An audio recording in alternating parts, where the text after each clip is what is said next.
Ako si Mark Lopez and my program is Pugad Vloggers, aired every Monday to Friday from 7 to 8 p.m.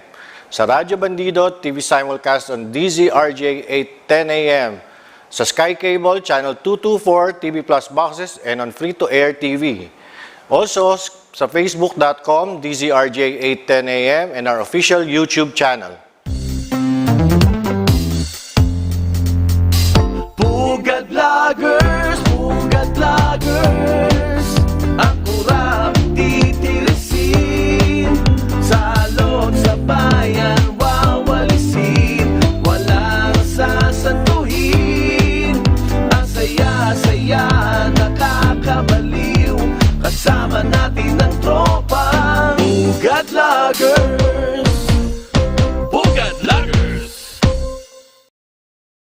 Magandang gabi po sa inyong lahat. Ngayon ay ika-16 na araw ng Mayo 2023. Magandang gabi at doon sa mga kumakain, sana ay masarap ang ulam nyo. At doon sa mga kasalukuyang naglalakbay, maging pasahero man kayo o driver, sana ay makarating kayo sa inyong paroroonan na ligtas at maaga, no? Sana hindi kayo ma-traffic. Yan. So, nako, kaninang umaga, napaka-freaky po ng araw na ito, no? Kaninang umaga ay makulimlim at umulan ng malakas, no? Sa ibang lugar ay medyo ambon lamang, no? At pagkatapos ng ilang oras ay talagang nagpasikat ang haring araw at napakainit ng buong maghapon, no? Ang heat index ay pumapalo sa feels like 45 degrees sa ibang lugar. Pagka 45 degrees, kung yan ang ating katawan, nagkonvulsyon na tayo. Dahil pagka 40 degrees ang lagnat natin, tayo ay, ang tao ay in the risk, no? At the risk of having a convulsion, magsi-seizure, no? At yan ay isang ang init, no?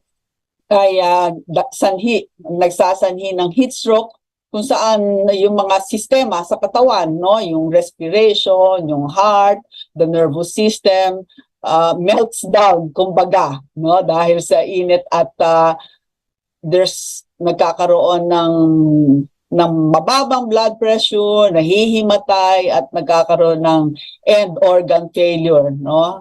Kasama na nga yung convulsion. So, mag-ingat po tayo mga kaibigan, ano? Inom ng maraming tubig para bumaba ang ating temperatura. Kung gusto nyo ay iced water, no? Pwede rin tayong kumain ng malalamig na pagkain katulad ng mga salad, yan, hindi muna tayo hihigop ng mga maiinit na sabaw. Cold food muna tayo. At syempre pwede rin tayong mag-dessert ng ice cream at lalong-lalo na ng ating halo-halo. Proudly Philippine-made halo-halo, no? Ano ba ang inyong pinakapaboritong sangkap ng halo-halo? Yan, sabihin nyo sa akin. At kung saan ba sa inyong karanasan kayo nakatikim ng pinakamasarap na halo-halo? Comment natin, okay? So bago tayo pumalaot, ngayong araw na ito, May 16, 2023, ang exchange rate ng $1 sa piso ay 56 pesos and 3 centavos, no? 56 na piso at 3 sentimo ang katumbas ng $1. Yan. So, padala na kayo ng ating mga OFW, padala na kayo ng remittance para ma-infuse sa ating ekonomiya at ang mga kamag-anak natin ay to spend at mag-circulate ang money. Yan. Okay. So, ano ba ang mga na papanahon na balita? Okay, pero bago tayo magdiskusyon ng ating mga balita ay ating paalalahanan ng ating mga nanonood na dito sa Facebook live streaming ng Pugad Vloggers. Mapapanood rin po kami sa Sky Cable Channel 224. Meron din po sa YouTube, no? Doon makikita nyo rin po ang delayed telecast or kung yung mga, ano ba tawag doon? Team replay. Yan, barangay replay. Mapapanood po kami sa YouTube. At syempre, itong meron po kaming Facebook page na Pugad Vloggers. Mapapanood nyo rin po ang aming mga telecast doon. Including our past broadcasts. Yan. Kung kayo naman ay walang telebisyon o kaya nagkasulukuyang namamaneho, meron pong anti-disrupted driving law. Hindi po pwedeng manood sa cellphone, hindi pwedeng manood. Di ba? May mga sasakyan ngayon na may television, hindi po pwedeng manood. Makinig na lang po kayo and your eyes on the road. So, kung kayo makikinig, nandun po kami sa inyong talampihitan, okay, sa inyong radio dial, sa 810 on your AM radio. Yeah, Radio Gaga, Radio Google. Okay, so meron din po kami sa Radio Garden. Yan. At syempre, kung kayo nanonood, paki-like naman po at paki-share ang aming palatuntunan ngayong gabi. Maraming salamat po. Okay, bago tayo magsimula, okay, ay ating batiin ang mga nanonood ngayong gabing ito. Okay, first daw siya, sabi ni Eming Strigan. First, magandang gabi sa iyo, Eming Strigan. Ferdinand Enriquez, magandang gabi. Sepi Sabala, magandang gabi rin sa iyo. At paki-share naman po, mga naka-tune in na ngayon sa programa ngayong gabi, paki-like and share naman po para mapanood ng inyong mga kamag-anak at inyong mga kaibigan. Okay, so we will have several things that we will discuss tonight, and one of them is that we have news about the extension of the contract of Malampaya. Okay, and then we shall be discussing how the funds of Malampaya benefit our country, and also the controversies that surround the funds of Malampaya. And then, of course, in the news, the President approved the importation of 150 metric tons of sugar. Yan. So ating mamaya ipanghihimagas ang 150 metric tons ng asukal na yan. And of course, hindi malalayo sa asukal. Talaga itong sa administrasyon na to, pagka nauna na yung asukal, sinundan naman ng sibuyas. So we will have some news about the onions, the state of the onions in the Philippines. By the way, malapit na yung State of the Nation address. Ano ba ngayon? May, June, July. 2 months na lang, magkakaroon tayo ng State of the Onion. No, State of the Union. Not State of the Nation. State of the Union, sa Amerika po yan. Okay, so State of the Nation address, we will wait for that in July. And then, good news naman, yung Marawi rehabilitation, pag-uusapan natin yung kung paano nakabalik sa kanyang mga paa, back on its feet ang Marawi. And well, other things, if we can get there, is that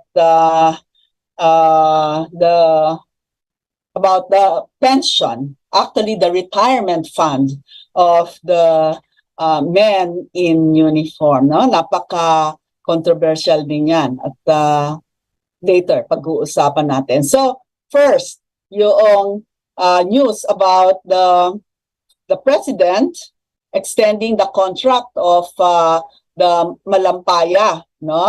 Okay, so today yan nangyari. At ang sabi sa news, this is from Reuters, ay the Philippine President Ferdinand Marcos Jr. on Monday, kahapon po yan, no, signed an agreement extending the production contract for the country's Malampaya natural gas block by 15 years, no?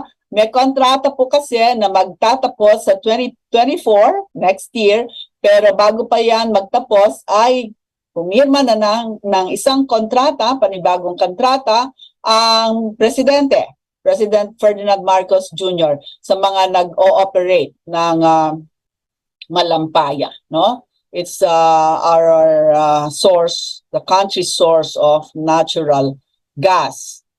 Para, well, in-extend yan para damihan pa ang pagdidrill at pagkuha, no, pagmina ng langis mula sa mula sa dagat. Hindi.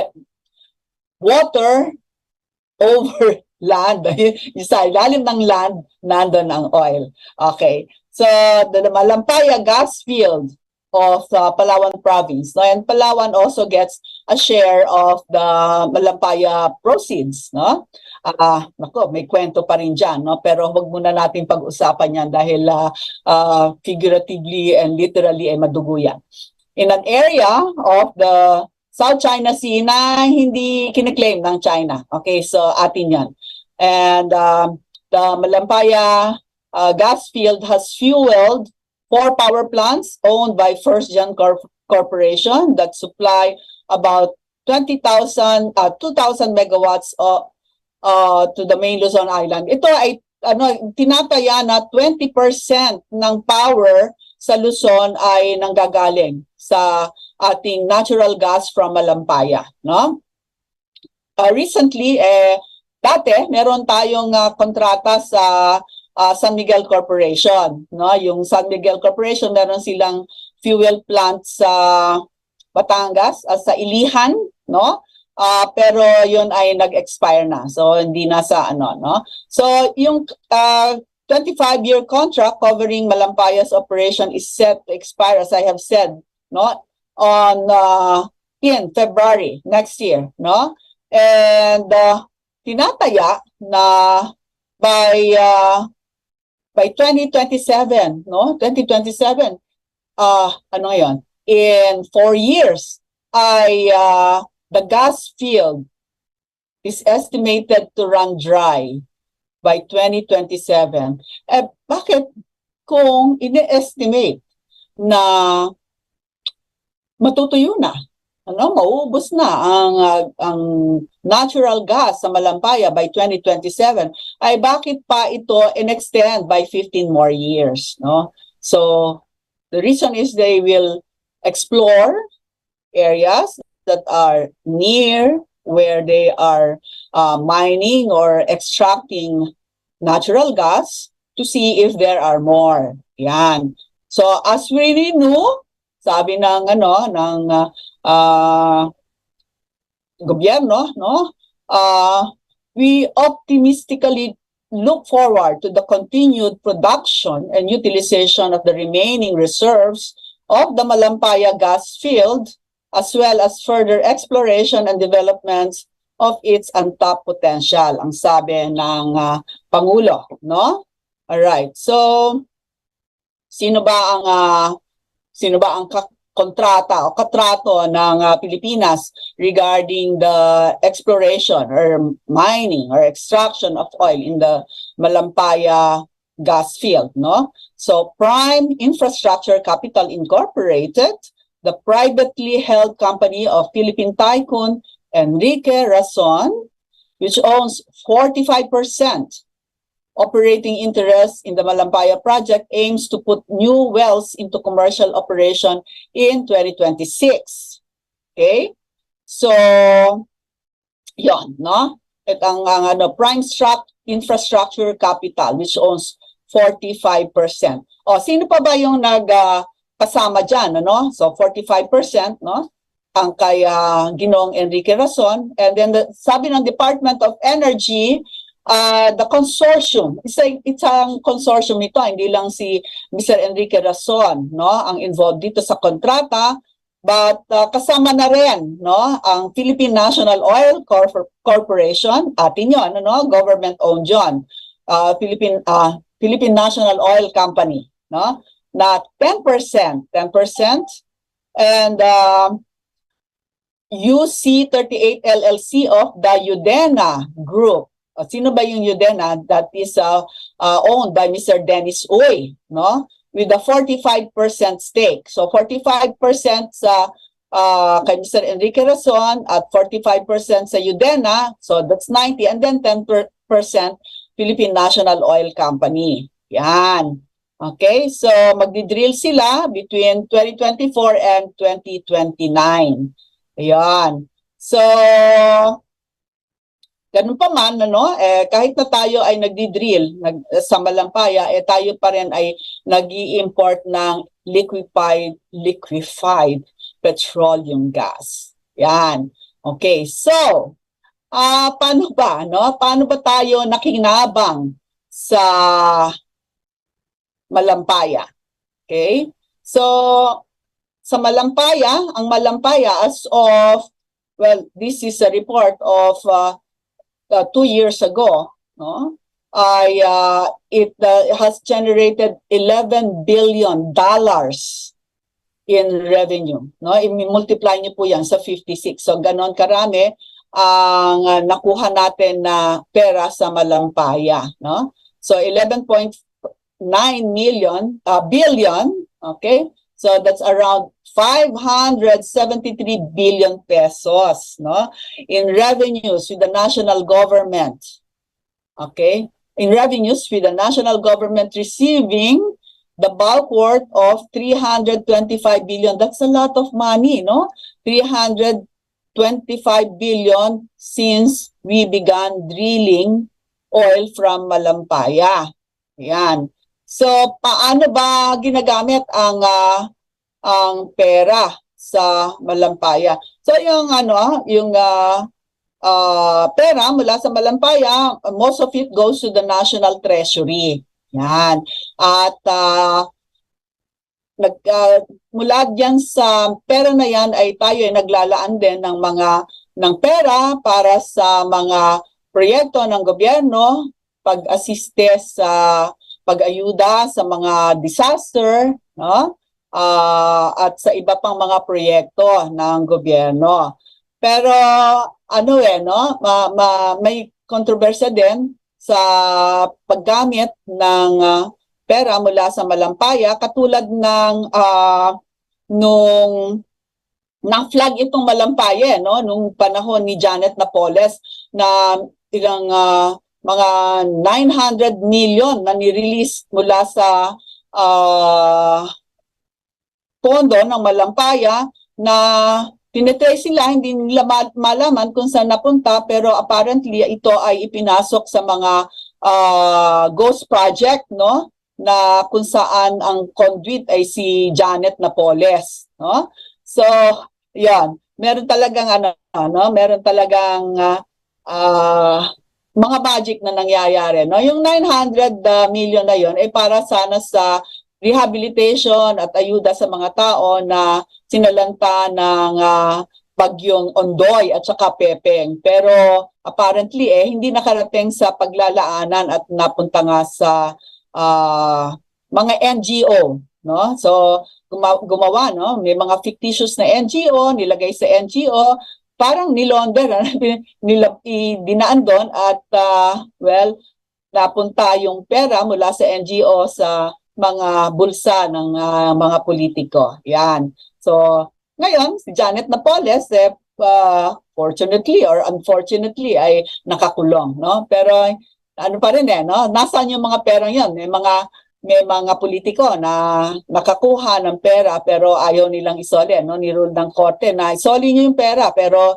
ayaw no? Nagmamatigas. Kilala natin kung sino yung politiko na yan. Sinabihan ng korte na isoli yung pera na galing kay Janet Napoles, na galing kung saan, no? Probably from the funds of Malampaya at kung ano pang pondo mula sa National Treasury, pero ayaw. Ayan, yan ang kwento ng Malampaya, no?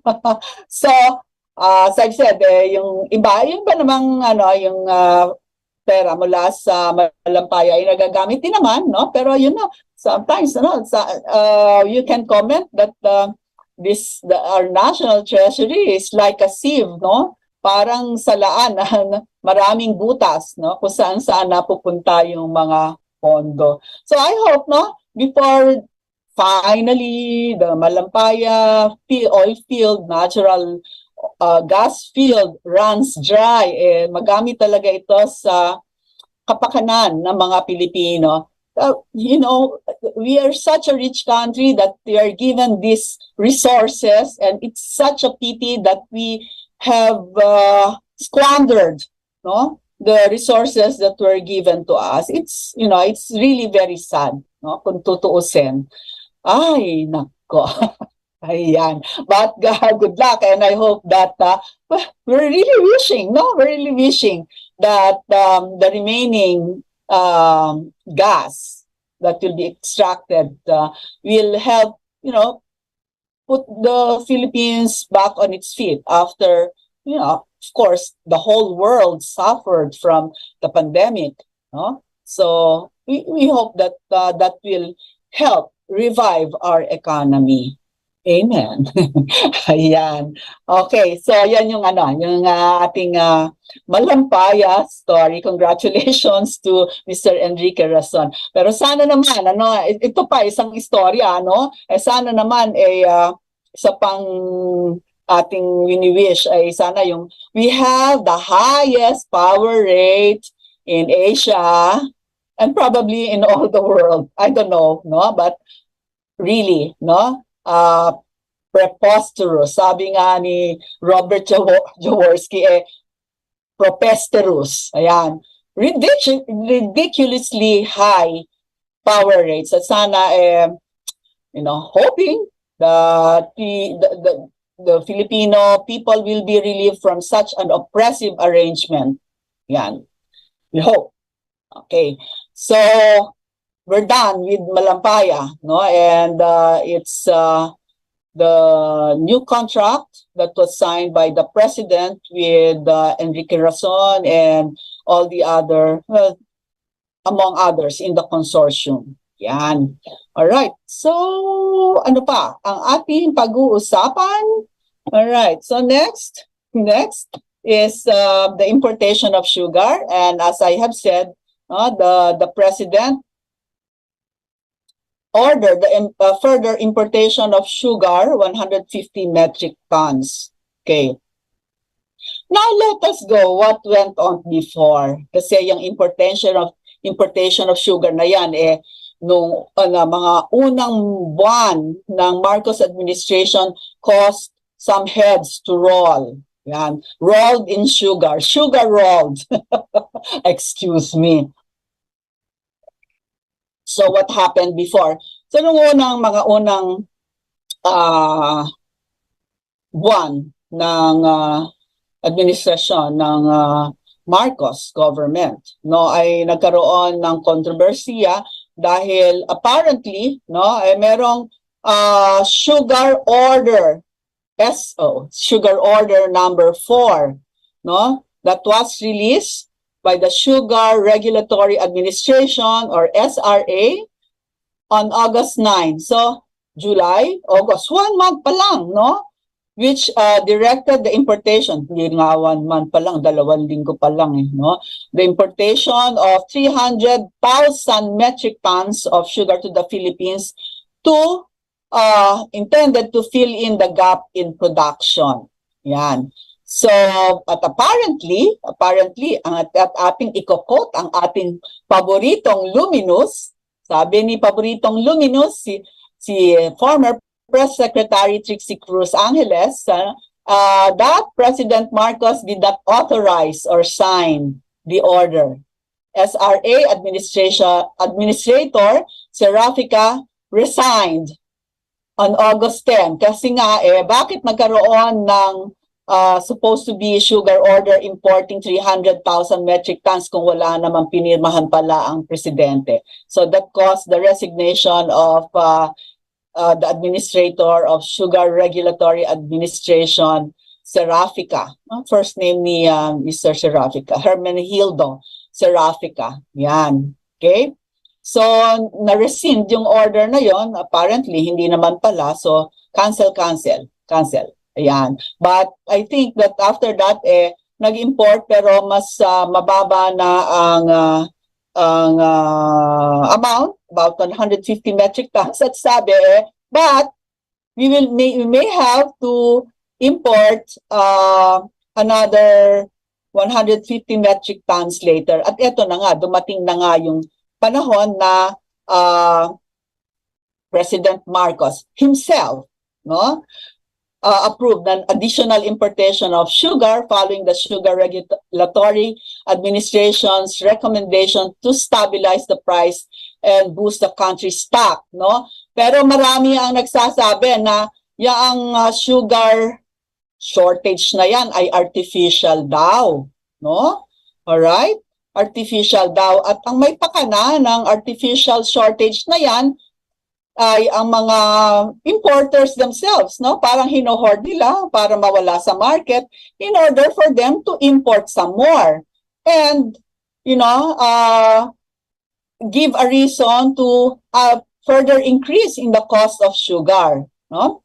So, yung dahil sabi nagkaroon ng shortage ng sugar, no, naiipit na yung mga manufacturer ng soft drinks, no, ay tulad ng Coca-Cola, Pepsi-Cola, RC-Cola.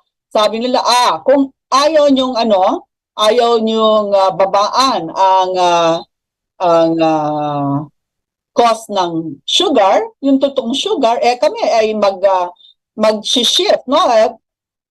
Isnabi na namin ang sugar nyo at kami ay mag-shift to high fructose corn sugar.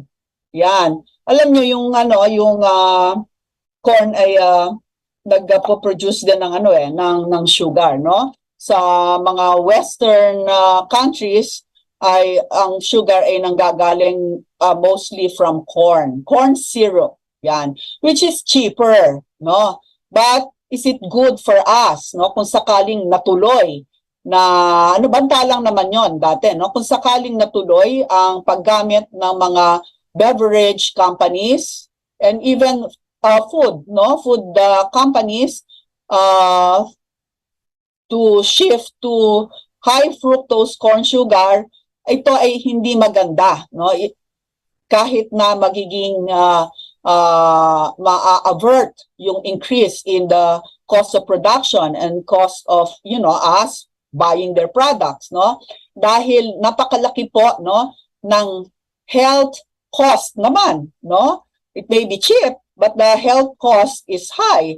Kasi po ang high fructose corn syrup or high fructose corn sugar ay masama po sa katawan, no? And unlike the regular table sugar from our sugar cane, ito pong from corn na mas nakakataas po ng blood sugar, no? So that will mean that if our manufacturers shift to high fructose corn sugar, there will be a higher incidence of diabetes. At alam niyo po, pagka madami ang may diabetes dito sa ating bansa, ang ating healthcare system will bear the burden of treating Filipinos with diabetes. Maraming mga tao ang, our PhilHealth, no? Maraming claims sa PhilHealth with regards to utilization for the treatment of diabetes, no? Hindi lang yon. Yung katawan talaga magsasuffer because of, alam niyo naman, ang diabetes, no? Pagka hindi na control yan, nakabubulag, no? May cardiovascular risk, no? So mas maraming tao magkakaroon ng sakit sa puso, hypertension, atherosclerosis, no? At sa kidneys, no? So mas maraming tao mag-a-avail ng PhilHealth dialysis, no? At a lot of things can happen when you have diabetes, no? Vascular diseases, nawawalan ng supply ang mga paa, no, ng blood. Kaya ultimately, di ba, marami tayong mga kakilala, mga kamag-anak na nababalitaan, na napuputulan ng paa, below the knee amputation dahil sa diabetes because of the bad effects on the circulation of blood sa paa ng mga diabetics, no? Take note. Yan. So, aside from that, highly inflammatory ang carbohydrates, ang sugar from high fructose corn syrup ay nakakadagdag sa inflammation ng katawan, no? And ang theory sa chronic inflammation, ito is a high risk, it's a predisposing risk for the development of cancer cells in the body. Yan. So, yun ang cost, no? High cost of low cost high fructose corn syrup. So, ayan. Mabuti na lang at na-avert, no, na yung mga beverage and food companies from we had a better bigger supply, more ample supply of sugar, no, later on.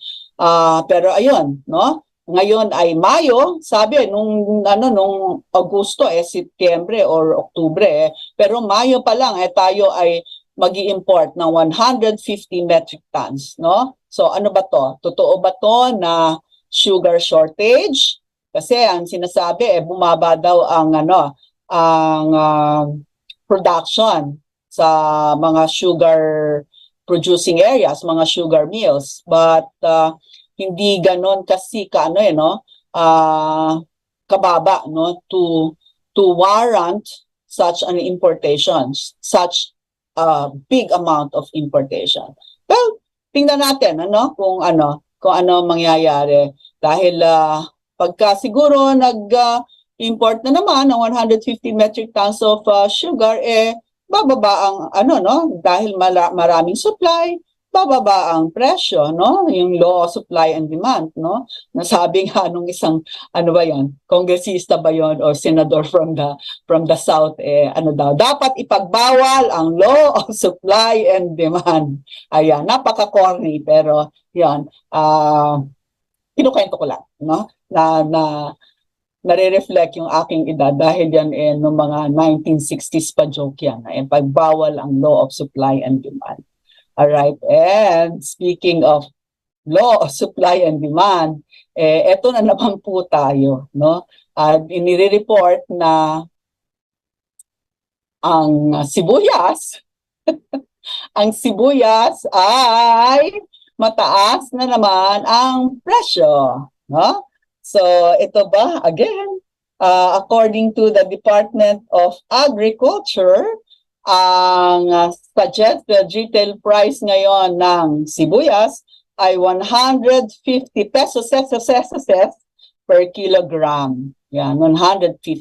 Okay. Historically, at about this day, last year, the 1 kilo of onions cost 70 to 80 per kilo. Ayun. Sasabihin na naman sa akin ng mga alam nyo na dyan, bakit ba pinagdidiskitahan nyo?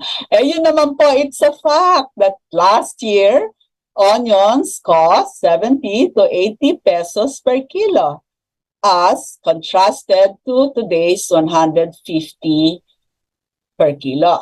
Okay. Dahil ang rason ay meron daw po na decrease in the production or the harvest of onions, no? Pero sabi ng Bureau of Plant Industry, and this is a fact, okay? This is a fact. This is from, you can Google this, no? I'm not making this up. Sabi ng Bureau of Plant Industry, okay? Merong decrease in the supply ng 7.03%. Yan ang decrease, no, ng supply. Pero sabi ano ba yon? Masyadong may term ang mga economists dyan. Uy, economists daw. Yung masyado daw inelastic yung price, no? yung price in relation to the supply. Masyadong inelastic. Ibig sabihin unreasonable yung increase ng presyo ng sibuyas sa decrease in supply. 7% lang naman na decrease, bakit ang laki-laki, doble yung presyo. Medyo OA. Ayun, yun ang siguro, yun ang street equivalent ng inelastic, OA naman, with the 7% decrease in production, doble yung presyo. Again, there are reports that like sugar, the scarcity is unnatural. Yan, tinuturo na naman ng mga hoarders na nagtatago ng locally produced onions, galing sa ating mga onion farmers, most of them sa Nueva Ecija. Mga kababayan ko sa Nueva Ecija, hello, magandang gabi sa inyong lahat, tinatago yon para magkaroon na naman ng dahilan para ang mga importers ay maka-import ng sibuyas, Sino ba itong nag-i-import na to, So, again, maraming mga pointing fingers about the onion story, and we will not delve into that at this point, So, yun lang, I'm just giving an update that it has been reported na tumataas na naman ang presyo ng sugar, tuloy, pareho din, ng sibuyas, kaya maghanda-handa po kayo, Anyway, malayo pa tayo sa holiday season, so wala pa tayong masyadong maraming niluluto. But, I'm just curious dahil you can actually, hindi naman lahat ng pagkain kailangan ng sibuyas, At kung kulang man sa sibuyas, alam nyo, yung yung powdered onion, of course, nothing beats the fresh, fresh ingredient. But yung price ng powdered onion, hindi po naman tumaas, So, while the price of real fresh onion is high, then you can use the processed onion, the onion powder, yan, which is hindi naman tumaas. And if you lack onions in your pantry, you can you can improvise with some other spices to make your cooking not less savory, So, para-paraan lang po yan. Pagka mahal ang onions, wag mo na kayong onion rings, Wag mo na kayong bistek Tagalog na maraming pritong sibuyas sa ibabaw, Wag muna kayong maraming sibuyas. Wag muna kayong mag-onion omelette. Ayan, siguro yung mga omelette nyo, lagyan nyo na lang ng green bell pepper or mga kamatis, mga ganyan, para masarap din. Ayan. So, pagka talagang may scarcity, it teaches us how to be resourceful, how to be creative. Ganyan naman po talaga, Yun ang sikreto ng survival. Adapt, Or else, magiging extinct ka, katulad ng mga dodo, hindi marunong lumipad, nakain na ng mga predators. Ayan. So, that is our SS story, sugar at saka sibuyas. Bago tayo tumawid ulit, let us greet again, our mga friends who are tuned in. Siren Pablo, magandang gabi sa iyo. Nonoy Murillo, magandang gabi. Sabi ni Emeng Strigan. Kaya ito si George. Emeng, si George? Yan, artificial sugar shortage. Ano yan? Artificial sweetener? Uy. Okay. Well, sabi nila, may artificial sugar shortage, and I don't think that this is the first time that you've heard about that. Okay. So, Argus Troy, magandang gabi. Good evening. Nakasubaybay po dito sa Jeddah, Saudi Arabia. Enjoy tonight's program, everyone. And I hope that you're enjoying this as well, Argus Troy. Uy, ayaw gumalaw. Maneka Herse Tolentino, magandang gabi rin sa iyo.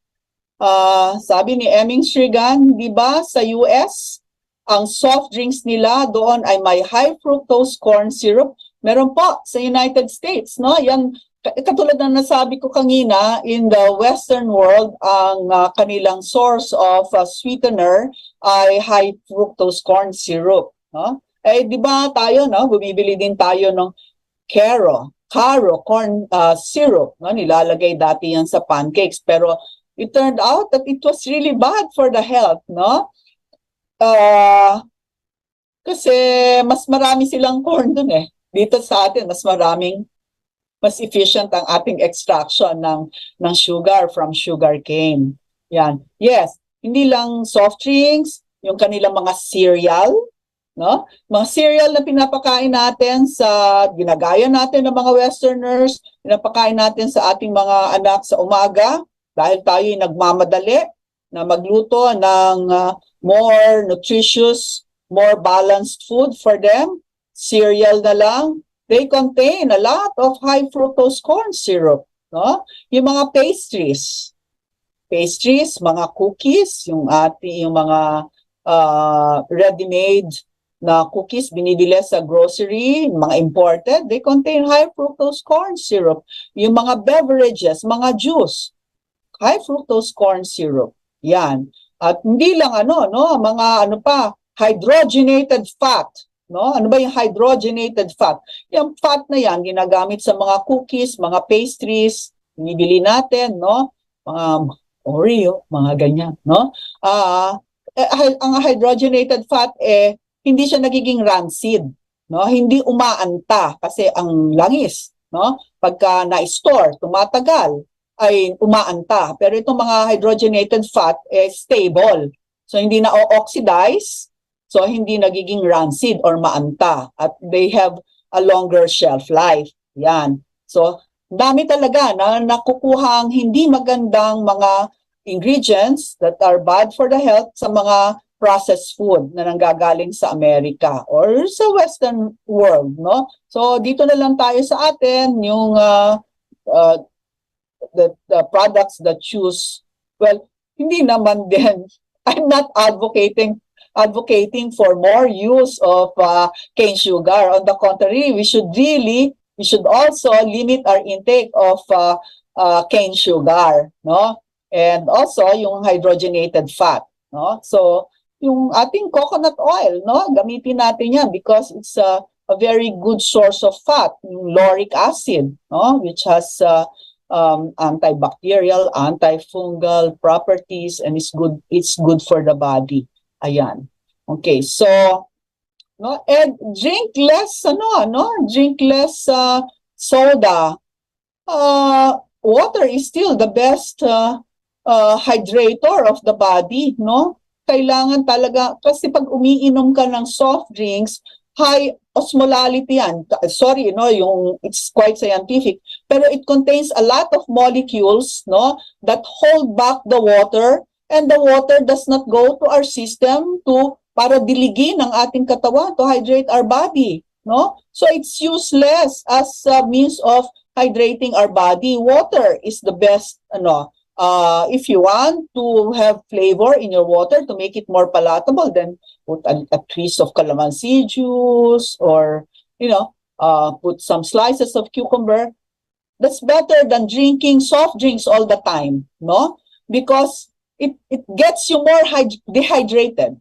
It dries your body more, no? Kala mo, oh, sarap, napamatid uhaw. Hindi yung pamatid uhaw, no?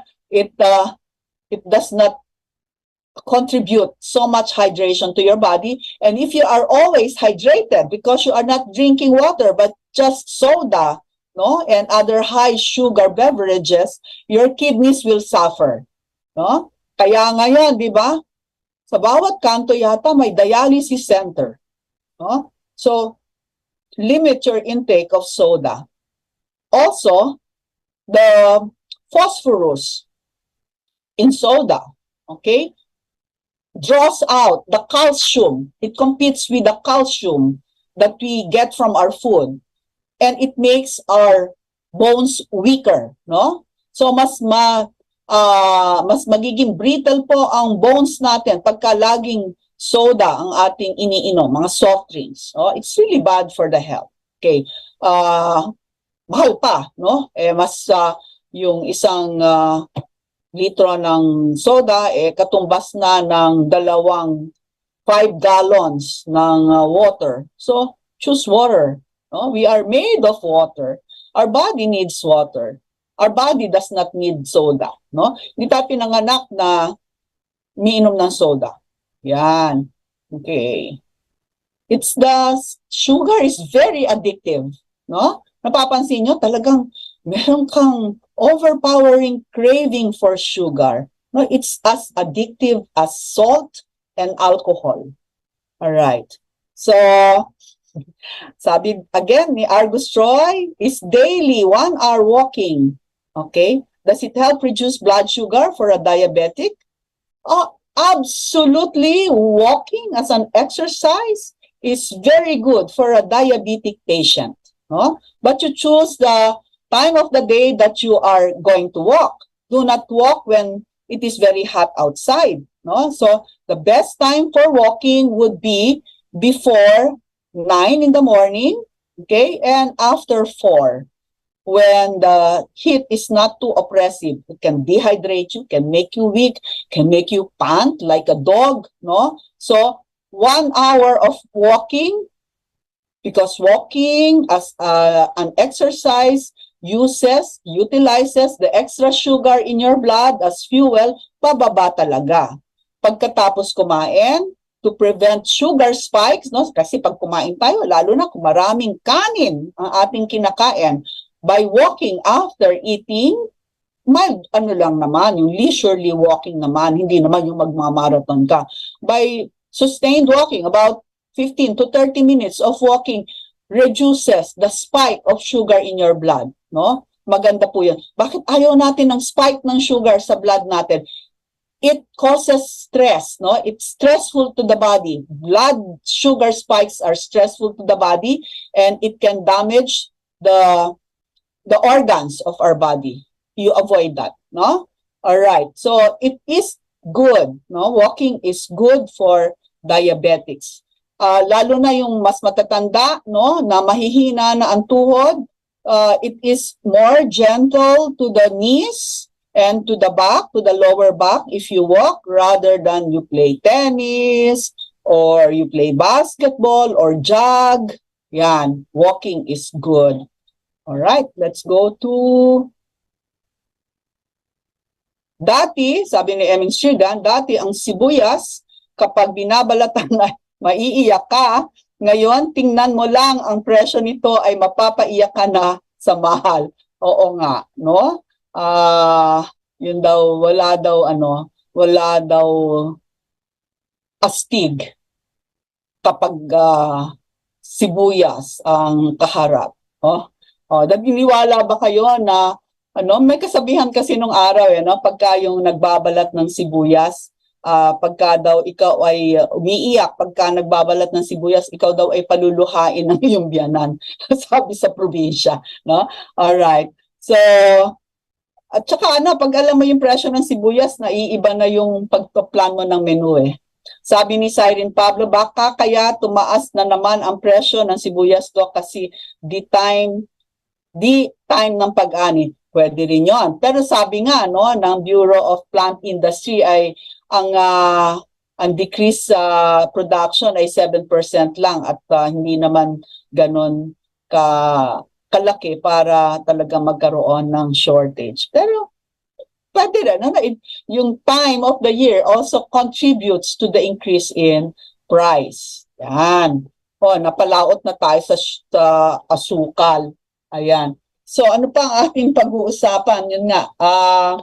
Well, good news, no? Ang Marawi Ang Marawi, where are you? No, ang Marawi yung sabi ay completes the infrastructure. Natatandaan natin ang Marawi ay noong 2017, nung May 23, no? 2017. By some, hindi natin mapaliwanag kung bakit nakapunta ang terorista, nakapag-stockpile ng maraming armas at ammunition sa Marawi, no? Nag-upisa ang siege of Marawi no May 23, 2017 at nagbakbakan ang mga terorista at ang ating mga law enforcers, ang ating military, no? Sa loob ng 5 buwan, no? At salamat naman, ano, marami din naman na mga bansa ang tumulong sa atin, including China and Russia, and a little bit of from the United States na tumulong sa pag-shore up, no,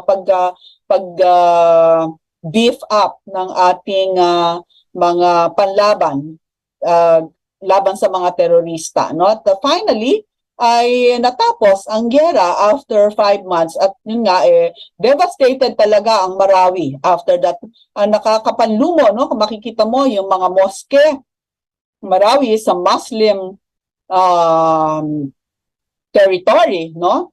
At nakita mo yung mga moske, mga 100 years na kanilang mga cultural establishments, no? Yung mga bahay, no? About 200,000 na mga taga-Marawi ang na-displace during that time, no? Wala, nasunog ang kanilang mga bahay, na bomba, na saka yung during that time, ano, siyempre all forms of economic activities were suspended because of the war, no? So it was really devastated. And after 6 years, no, 6 years to this day, ay binabalita na unti-unti nang nakakabawi, no, ang Marawi at malapit na matapos ma-turnover ang 500 permanent shelters, no, sa mga displaced na families na Marawi, mga naka-rebuild na sila ng mga paaralan, no, para sa mga na-disrupt na pag-aaral, mapatuloy ang mga na-disrupt na pag-aaral ng ating mga kabataan sa Marawi, barangay hall, no, at higit sa lahat yung kanilang place, importante ito, no, for their spiritual needs, yung place of worship nila, yung mga moske ay na-restore no less. So congratulations, no, sa ating mga kababayan, sa ating mga kapatid sa Marawi. Yan. Alright. So, talagang ang damage, ano, the damage was enormous. Ang tinataya ng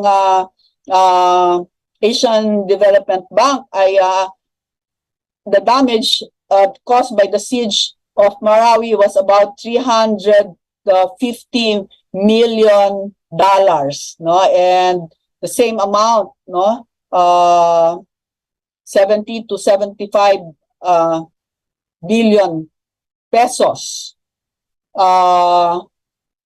is needed to rehabilitate Marawi. Yan. Okay? So, ano pa ang ating pag-uusapan? Wait a minute. Okay. Ayun, teka. Alright. So, anong sabi? Alright. So, ano pa? Our last topic would be the pension fund, no? Men in Uniform Pension Fund. At inuudyukan ng International Monetary Fund, no, ang Pilipinas na magkaroon ng reforma sa pagbibigay ng pension fund. Actually, this is not, others would say that do not call it pension fund, call it retirement fund, no? Because officers, military officers, do not really retire, are not entirely cut off from the service the moment that they retire. They are still connected with the military. Kaya hindi yan, hindi daw pension fund, no?